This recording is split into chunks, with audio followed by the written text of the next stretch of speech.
भारत माते चरणी श्री गुरु चरणी आणि हनुमान चरणी वंदन करून आज या नाशिक लोकसभा मतदारसंघामध्ये निवडणुकीचे वारं सुरू झालेले आहेत। निवडणूक वारं सुरू असताना आमच्या जे भक्त परिवारांनी संकल्प केलेला आहे की लोकशाहीमध्ये की नाशिक मतदारसंघामध्ये निवडणूक लढवायची आणि त्यानुसार आमचे सर्व भक्त परिवार या निवडणुकीत सहभागी झालेले आहेत आणि या लोकशाहीमध्ये कितीही उमेदवार राहू शकतात।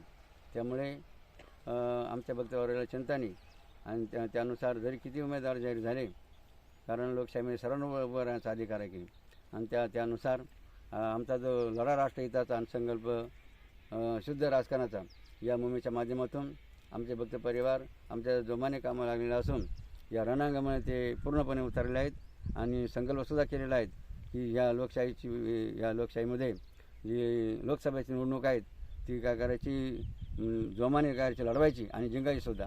जय भारत, जय बाबाजी।